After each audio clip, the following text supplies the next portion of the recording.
ஜெயலலிதா என்னும் நான், கே பழனிசாமி என்னும் நான், முத்துவேல் கருணாநிதி ஸ்டாலின் என்னும் நான், ஒரு நாள் இந்த நிலம் எனக்கு சிக்கிச்சு, நீ செத்த. ரெண்டு பேருக்கு நடுவுல தான் போட்டியே. ஒன்னு டிவிக்கு, இன்னொன்னு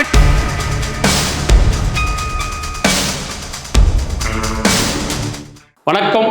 வாய்மை அரசியல் அறிவோம். வருகின்ற 2026 ஆண்டு சட்டமன்ற தேர்தல் அதுக்குள்ள கள நிலவரத்தை பற்றி இந்த வீடியோவில் நம்ம பார்க்க போகிறோம்.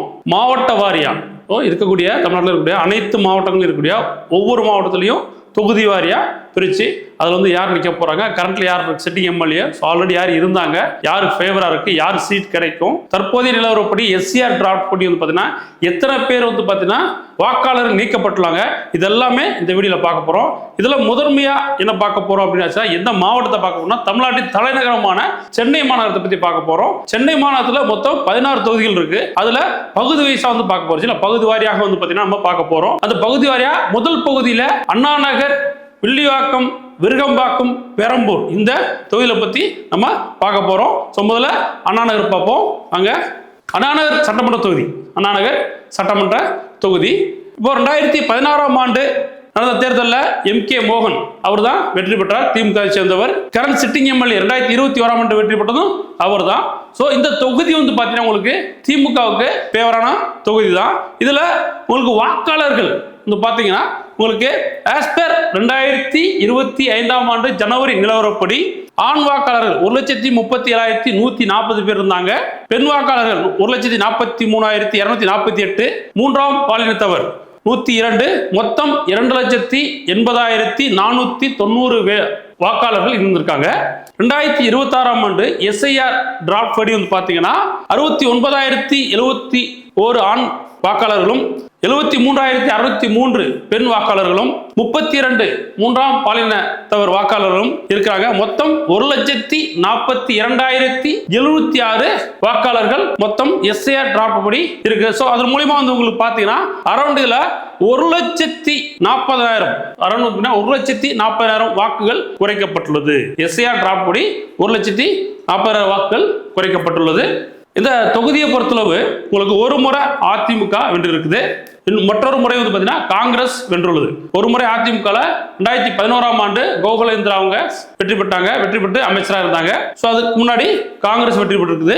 மற்ற முறை 9 முறை திமுக மட்டுமே வெற்றி பெற்றுள்ளது. முன்னாள் முதலமைச்சர் கலைஞர் கருணாநிதி இதில் 2 முறை வெற்றி பெற்றுள்ளார். ஸோ இது இந்த தொகுதியை பொறுத்தளவு திமுகவுக்கு ஃபேவரான ஒரு தொகுதி. மற்றும் இப்போதைக்கு இந்த தொகுதிக்கு உத்தேசமாக களத்தில் யார் வேட்பாளர்களா வர இருக்கிறாங்க அப்படின்னு பார்த்தீங்கன்னா உங்களுக்கு கார்த்திக் மோகன், தற்போதைய சிட்டிங் எம்எல்ஏ மோகன் அவருடைய மகன் கார்த்திக் மோகன் இந்த இடத்த கேட்டுட்டு இருக்கிறாரு. அதே மாதிரி சிற்றரசு சென்னை மேற்கு மாவட்ட செயலாளர், ஸோ அவரும் இந்த இடத்துக்கு இந்த அண்ணா நகர் தொகுதியாக கேட்டிருக்காங்க. ஸோ 2 பேருக்கு நடுவில் கடுமையான போட்டி இருக்கு. மோஸ்ட் ப்ராபப்லி பார்த்தீங்கன்னா டிஎம்கேல கார்த்திக் மோகனுக்கு கொடுக்கறதுக்கு வாய்ப்புகள் இருக்குது. ஏடிஎம்கே பொறுத்தளவு ஆல்ரெடி கோகுலேந்திரா பரிச்சயமான முகம் ஆல்ரெடி அங்க சக்சஸ் பண்ணியிருக்காரு, ஒரு முறை வெற்றி பெற்றிருக்காரு அமைச்சராக இருந்தனால அவருடைய முகம் தொகுதியில கொஞ்சம் ப்ராப்ளமா இருக்கு. அதனால அவருக்கு இந்த தொகுதியா கொடுக்கறதுக்கு ஏடிஎம்கேல வாய்ப்பு இருக்குது.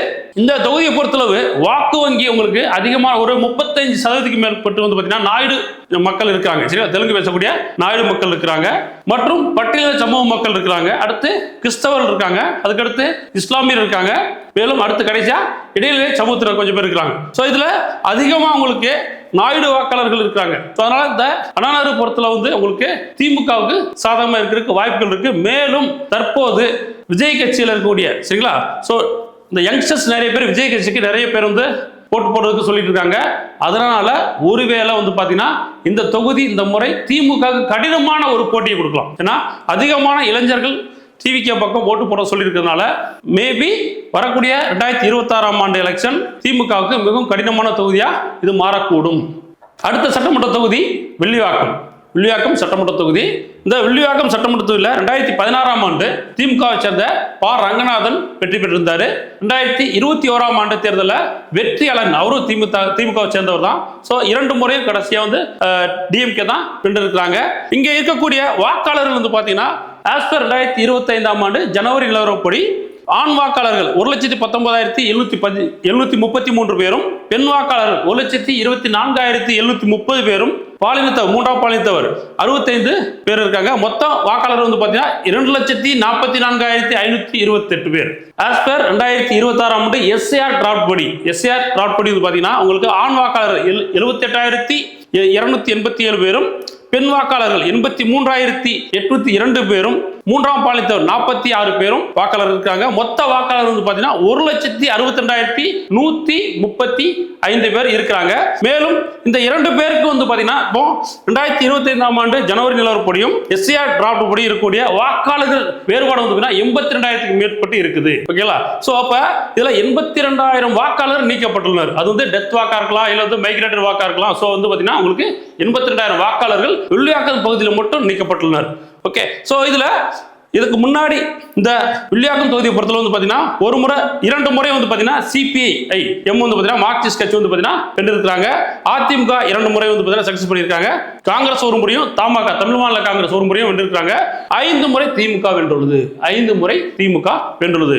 அதனால இந்த வாட்டி வந்து பாத்தீங்கன்னா இந்த டைம் வந்து பாத்தீங்கன்னா உங்களுக்கு திமுகவில் உங்களுக்கு சக்சஸ் வந்து வர்றதுக்கு வாய்ப்புகள் இருக்கு. பட் இருந்தாலும் வந்து பாத்தீங்கன்னா இந்த பகுதியில் உங்களுக்கு நாம் தமிழர் கட்சி கொஞ்சம் பலமா இருக்கு. அதே மாதிரி டிவிக்கு கொஞ்சம் பலமா இருக்குது. சோ அதனால இந்த முறை கடினமான போட்டி ஏற்படலாம். அதே மாதிரி இன்னொரு முக்கியமான விஷயம், இந்த தொகுதியில முன்னாள் அதிமுக சேர்ந்த ஜேசிடி பிரபாகர் இருந்தாரு.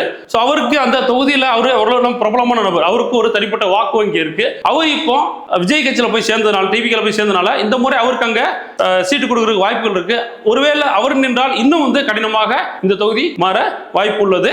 வில்லிவாக்கம் பகுதியை பொறுத்தளவு உத்தேச கள வேட்பாளர்கள் யாரா இருக்கலாம் அப்படின்னு வந்து பாத்தீங்கன்னா டிஎம்கே வந்து பாத்தீங்கன்னா வெற்றியாளர் மறுபடியும் நிக்கிறதுக்கு வாய்ப்புகள் இருக்குது. ஏடிஎம்கே வந்து பாத்தீங்கன்னா அபிராமி ஜி பாலாஜி அப்படின்றவங்களும் மற்றும் வந்து திருமங்கலம் மோகன் இவங்க 2 பேரும் ஏடிஎம்கே வந்து கேட்டு இருக்காங்க. மேபி வந்து பாத்தீங்கன்னா ஃபைனல்ஸ் வந்ததுக்கு அப்புறம் யாருக்கும் தெரிய வரும். சோ அதை பொறுத்து பின்னாடி வந்து உங்களுக்கு கள நிலவரத்தை பார்க்கலாம், யார் சக்சஸ் பண்ணான்றது.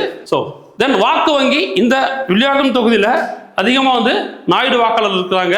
மேலும் பட்டியலின சமூக மக்கள் இருக்கிறாங்க, கிறிஸ்தவர்கள் இருக்காங்க, இஸ்லாமியர்கள் இருக்காங்க, இடைநிலை சமூகத்தில் இருக்காங்க. சோ இதுலயும் வந்து பாத்தீங்கன்னா உங்களுக்கு முக்கிய பங்கு வகிக்கிறாருன்னா நாயுடு வாக்காளர்களும் பட்டியலின சமூக மக்களும் அதிகமா இதுல முக்கியமான ஒரு பகுதியா இருக்கிறாங்க.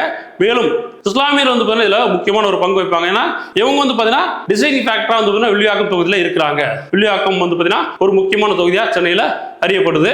அடுத்த சட்டமன்ற தொகுதி விருகம்பாக்கம், சென்னை சேர்ந்த விருகம்பாக்கம். விருகம்பாக்கம் தொகுதி 2011 ஆண்டு தான் உருவாக்கப்பட்டது. இது வரைக்கும் 3 முறை தான் வந்து உங்களுக்கு எலெக்ஷன் நடந்திருக்குது. முதல் முறை வந்து 2011 ஆண்டு தேமுதிகவை சேர்ந்த பார்த்தசாரதி வந்து பாத்தீங்கன்னா வெற்றி பெற்றாரு. அடுத்த 2016 ஆண்டு வந்து பாத்தீங்கன்னா உங்களுக்கு விருகம்பாக்கம் சேர்ந்த ரவி அவர் ஏடிஎம்கே சேர்ந்தவர், அவரு சக்சஸ் வந்து வெற்றி பெற்றிருந்தாரு. தற்போது வந்து பாத்தீங்கன்னா பிரபாகர ராஜா, டிஎம்கே சேர்ந்த பிரபாகர ராஜா இப்போ கரண்ட் சிட்டிங் எம்எல்ஏவா இருக்காரு. சோ இவர் வந்து பாத்தீங்கன்னா வியாபாரி சங்க தலைவர் விக்ரமராஜா அவருடைய பையன். பட் தற்போது நிலவரப்படி வந்து பாத்தீங்கன்னா ஒரு பெரிய அளவுல வந்து பாத்தீங்கன்னா உங்களுக்கு ஆக்டிவா இல்லைன்னு பேசப்பட்டு வருகிறது.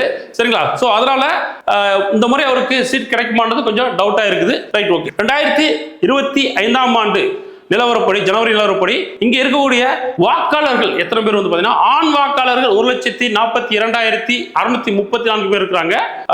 பெண் வாக்காளர்கள் 1,44,692 பேர் இருந்தாங்க.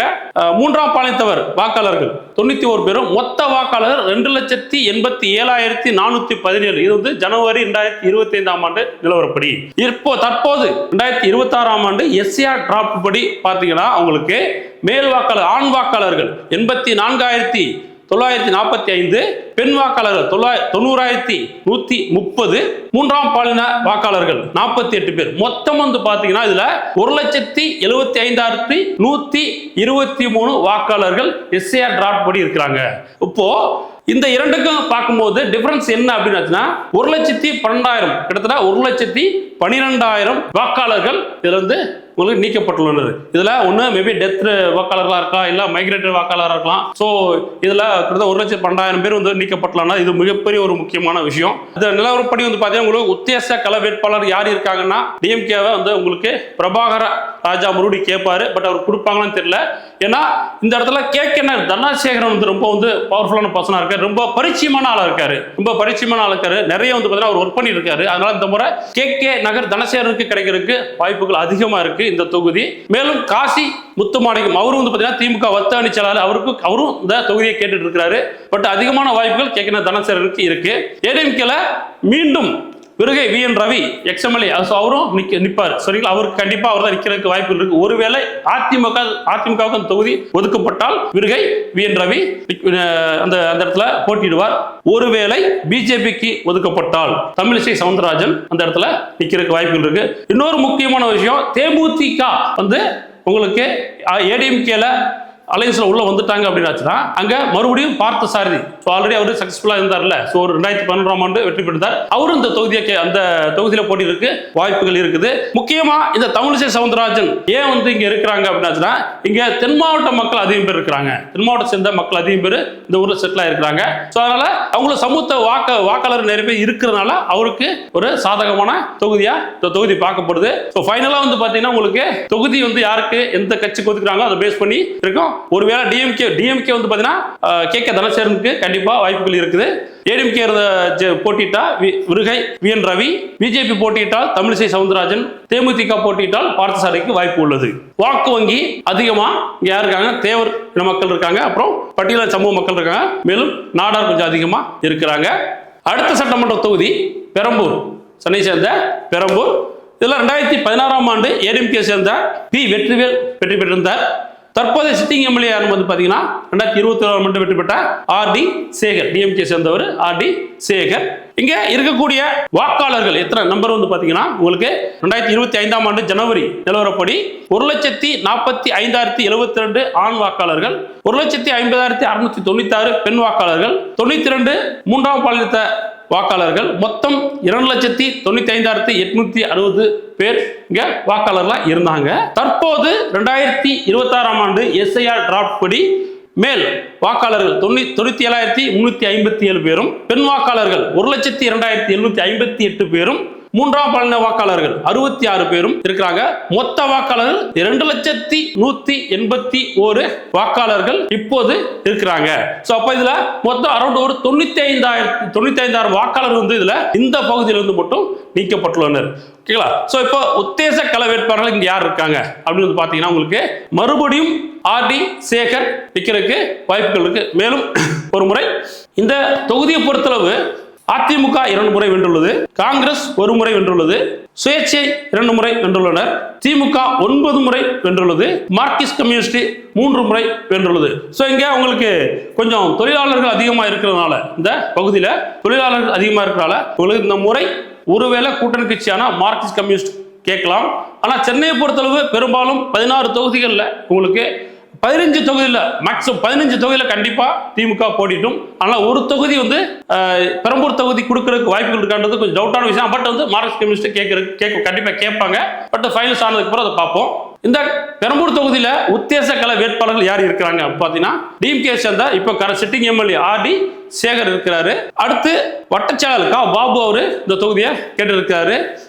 நரேந்திரன், சோ இவரும் இந்த தொகுதியை கேட்டு இருக்காரு. சோ ஃபைனல் ஆகட்டும் பார்ப்போம்.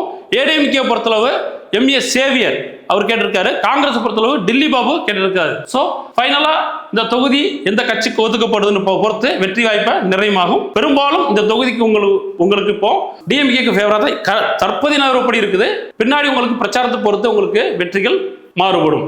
இந்த தொகுதியை பொறுத்தளவு வாக்கு வங்கி யார் அதிகமா இருக்காங்க, வன்னியர் வாக்கு அதிகமா இருக்கு. அதுக்கப்புறம் பட்டியலின சமூக மக்கள் அதிகமா இருக்கிறாங்க. தேவர், நாடார், முதலியார், நாயுடு, செட்டியார், உடையார் இவங்க கணிசமா இருக்கிறாங்க. சோ இங்க நிர்ணயம் பண்றது வன்னியர் மற்றும் பட்டியலின சமூக மக்கள் தான் வெற்றி தோல்வியா நிர்ணயம் பண்றாங்க.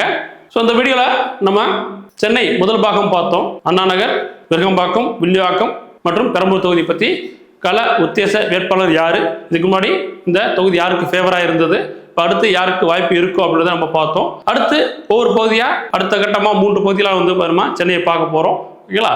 சோ அடுத்த வீடியோல பார்ப்போம். நன்றி, வணக்கம்.